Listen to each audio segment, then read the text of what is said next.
L'un des principaux avantages de l'agriculture urbaine sur l'agriculture conventionnelle est fort possiblement son potentiel d'éducation et de rapprochement entre le monde agricole et les urbains. Depuis plusieurs années, le milieu agricole s'est éloigné de la ville et l'agriculture urbaine a cette fonction-là de rapprocher les gens de la nourriture, de leur expliquer comment elle est produite, qui la produit et comment elle est acheminée jusqu'à leur assiette. Alors, je dirais que l'agriculture urbaine a probablement un avantage concurrentiel sur l'agriculture des champs. Un grand désavantage de l'agriculture urbaine est au niveau de politique municipale. On parle de taxes foncières, donc pour une administration municipale, il y a un choix à faire. Est-ce qu'on met en place un bâtiment qui va rapporter des taxes municipales ou on garde un espace vert pour faire du verdissement actif, pour faire de l'agriculture urbaine? L'agriculture urbaine est un champ de compétences partagé, alors les différents niveaux politiques ont leur mot à dire sur le développement de l'agriculture urbaine. L'agriculture est une compétence provinciale, tandis que l'urbain est profondément une compétence municipale. Alors, c'est à travers une collaboration entre le gouvernement municipal et provincial que nous réussirons à développer pleinement l'agriculture urbaine. À la Ville de Montréal, on veut développer d'abord une vision. On pense que développer l'agriculture, ça peut répondre à 3 enjeux, des enjeux environnementaux, des enjeux sociaux et des enjeux éducatifs. Au niveau de l'environnement, rapprocher les lieux de production des lieux de consommation, on pense que ça a un impact, on pense et c'est démontré que ça va avoir un impact sur les coûts de transport notamment, mais aussi les coûts en réduction de GES notamment.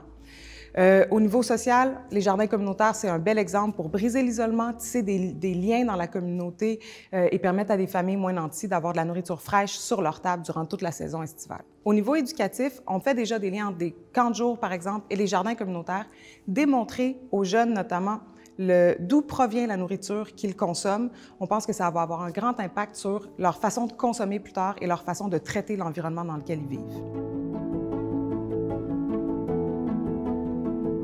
Les principaux obstacles qui se dressent sur la route de l'agriculture urbaine sont possiblement le manque de connaissances des propriétaires et des administrateurs publics. Alors, quelles sont les charges portantes nécessaires à implanter un projet?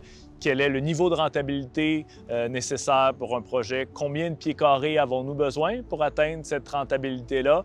Quelle est la différence entre un champignon et une moisissure? Quelle est la différence entre un insecte et une coquerelle? On voit qu'il y a plusieurs préjugés, autant dans le milieu immobilier que dans le milieu de la fonction publique, qui demeurent à être déverrouillés pour voir le plein potentiel de développement de l'agriculture urbaine. On souhaite vraiment développer l'agriculture urbaine dans l'arrondissement, mais on n'est pas un arrondissement où il y a énormément d'espaces vacants au sol. Donc, on cherche d'autres façons de faire. Notamment, on discute avec des grands propriétaires pour voir s'ils ne pouvaient pas faire des ententes avec des organismes, par exemple, pour libérer une partie de leur terrain pour faire de l'agriculture urbaine. C'est une première voie. L'autre voie, c'est d'utiliser le patrimoine bâti, de voir comment on peut construire sur les toits. C'est pas toujours facile, par contre, sur des toits existants. Donc, on essaie vraiment de voir comment, dans les nouveaux bâtiments, on peut inclure ou du verdissement poussé ou des serres, mais pour aller plus loin, on est en train de faire un PPU et on regarde à voir si on va demander aux nouveaux bâtiments de construire tout de suite des serres sur leur toit pour faire en sorte que les toits soient le nouvel Eldorado peut-être de l'agriculture urbaine en ville. Si on veut que les grands propriétaires immobiliers participent au développement de l'agriculture à Montréal, on doit d'abord comprendre pourquoi ils ne veulent pas participer, ceux qui ne le souhaitent pas. Mieux comprendre, est-ce que c'est parce qu'il y a des freins? Est-ce que c'est parce qu'ils ont peur que ça leur coûte cher? Faut bien comprendre ça. Deuxièmement, il faut revoir de notre côté la réglementation, le zonage, le code de construction. Est-ce qu'on peut le rendre plus simple, plus facile pour inciter les gens à participer? Et en bout de ligne, il faut aussi, je crois, expliquer quels sont les bienfaits de ce maillage possible entre l'agriculture et les propriétaires. On peut faire des économies d'énergie, par exemple. Est-ce que c'est connu?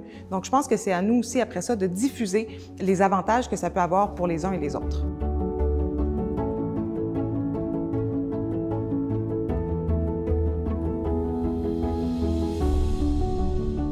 Quand les fermes LUFA sont venues nous voir, il faut savoir que le zonage ne permettait pas l'agriculture urbaine, parce qu'on n'y avait comme pas pensé à Montréal de permettre ce zonage-là.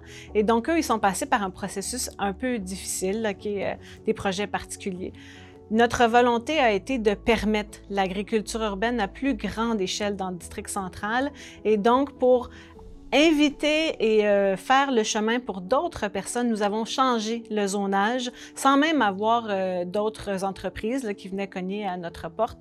Donc, on a changé le zonage d'une partie du district central pour permettre de plein droit l'agriculture urbaine. On est ici dans la première serre commerciale sur toit construit au monde. C'était en 2011. Nous, on est décidé de faire de l'agriculture urbaine sur un toit pour utiliser le moins de ressources possible. Donc, notre objectif est vraiment de produire avec le moins d'énergie possible. Donc, la bâtisse va nous chauffer. Ça va nous coûter environ 50 % de moins qu'une serre conventionnelle. On va recirculer l'eau, recycler l'eau de pluie. On va faire du compostage. L'objectif, là, c'est d'utiliser le moins de ressources possible en ville, puis être le plus près possible de nos consommateurs. Dans nos 4 serres, on retrouve 160 000 pieds carrés de tomates et d'aubergines. On a aussi de la laitue et des herbes à notre serre d'Anjou. On a aussi d'autres poivrons qui sont produits et une serre de cocombres. Dans notre cas, on utilise les principes d'agriculture durable, donc on ne va pas utiliser de pesticides, d'insecticides, fongicides chimiques. Nos produits sont comparables à des produits biologiques. Nos prix sont alignés un petit peu sur les prix du biologique qui sont plus chers que le conventionnel. Par contre, il y a des raisons pour ça. Nous, ce qu'on vise, c'est continuellement à diminuer les prix pour rendre nos produits accessibles à un plus grand nombre de Québécois.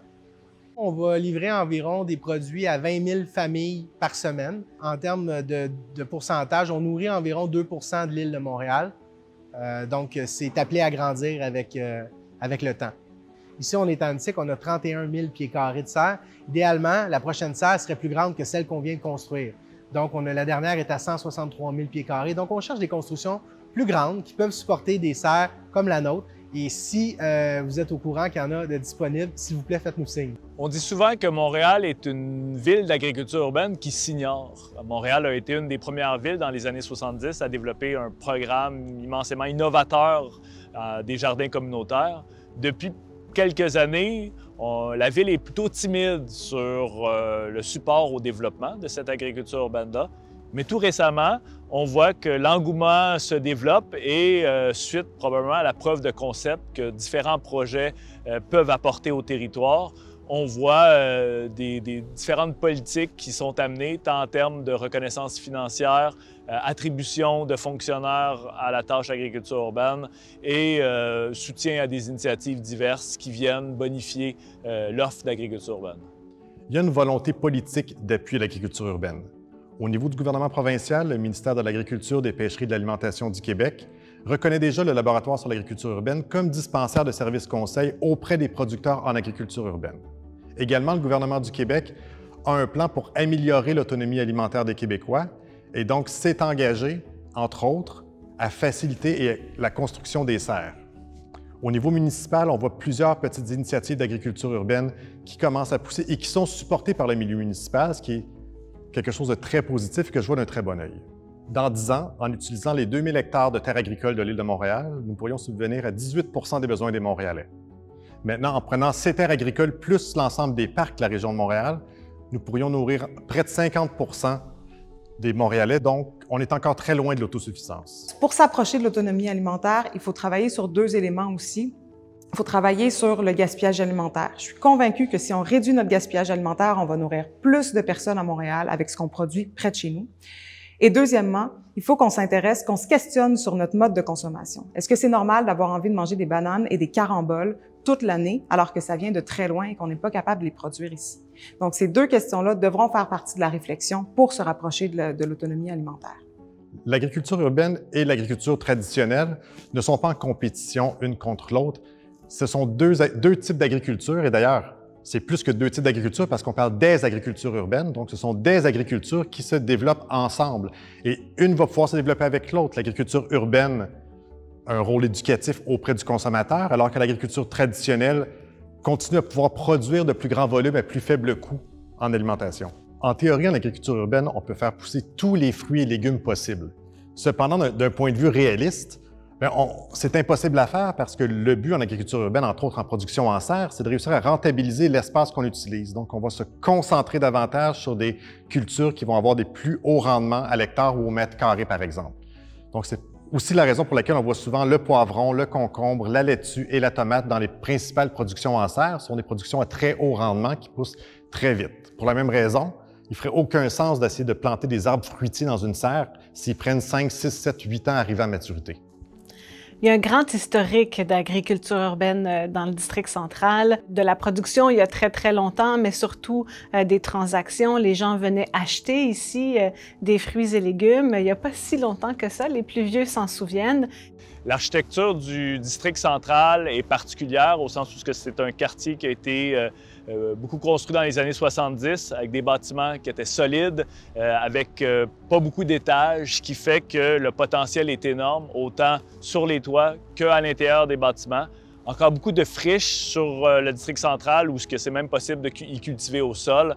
Alors, l'architecture du quartier offre plusieurs possibilités sur le déploiement de l'agriculture urbaine. Plusieurs entreprises d'agriculture urbaine sont présentes au district central, que ce soit les fermes Loufa qui ont de la production maraîchère en serre sur toit, Écoprotéines et Tricycle qui sont des entreprises de production d'insectes comestibles, les champignonnières Richfield, Champignons Maison et Big Block qui produisent des champignons gourmets et champignons de spécialité. On a des entreprises de micro-pousses, on a des entreprises plus axées dans la distribution alimentaire aussi, qui sont présentes depuis longtemps dans le secteur, mais qui complètent bien l'écosystème de l'agriculture urbaine. Alors, on voit que le portrait des entreprises d'agriculture urbaine dans le district central est très diversifié.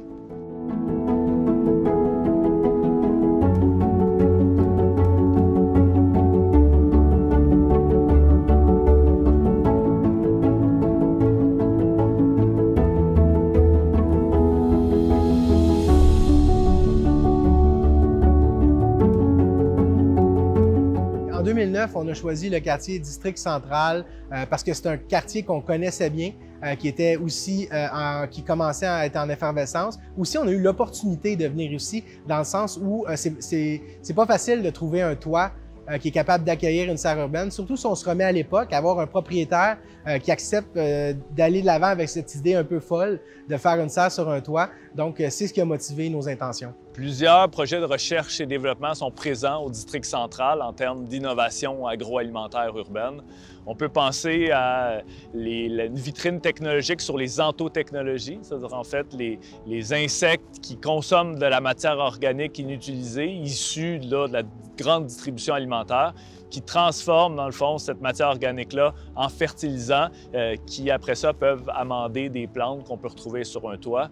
On peut penser à Opercule, qui fait de la pisciculture en circuit fermé, c'est-à-dire c'est de l'eau qu'on recircule dans les bassins, où ce que les bouts de poissons sont aussi valorisés comme fertilisants liquides à travers des projets hydroponiques ou des projets de fertilisation sur toit. Finalement, on peut peut-être aussi penser à une entreprise comme Champignons Maison qui fait de la mycorémédiation, c'est-à-dire qu'ils décontaminent des sols par les champignons et ainsi créent de la biomasse tout en rendant le territoire plus sain. Le district central joue un rôle clé actuellement dans le développement de l'agriculture urbaine à Montréal. Par cet incubateur, cette synergie de groupes qui sont là et tout ça, c'est absolument intéressant, c'est essentiel qu'ils soient là. Nous, ce qu'on souhaite, c'est que l'agriculture urbaine se déploie partout à Montréal. On sait qu'il y a beaucoup de gens qui souhaitent contribuer. Donc, idéalement, on aurait ce modèle-là qu'on dupliquerait à gauche, à droite, à Montréal pour s'assurer qu'on ait vraiment une grande vision d'agriculture urbaine et que tout le monde puisse y participer. Pour que l'agriculture urbaine atteigne son plein potentiel à Montréal, il faudrait déterminer une vision pour la Ville de Montréal et un plan d'action. Ce plan d'action-là intégrerait nécessairement de l'accompagnement aux entreprises d'agriculture urbaine en démarrage, mais également favoriserait le développement de ces projets-là par la sensibilisation des promoteurs, par l'intégration de projets d'agriculture urbaine dans les nouveaux développements ou par l'autorisation d'établir des projets dans certains grands parcs ou autres terrains dans la ville. c'est qu'on a besoin de circuits courts. On a besoin, dans un même endroit, de pouvoir produire, transformer, consommer, sans qu'on doive nécessairement, par exemple, traverser des frontières. Et donc, dans le district central, bien, on va pouvoir à terme retrouver beaucoup de ces choses que nous consommons et en faire bénéficier finalement les gens de l'arrondissement, mais du Grand Montréal.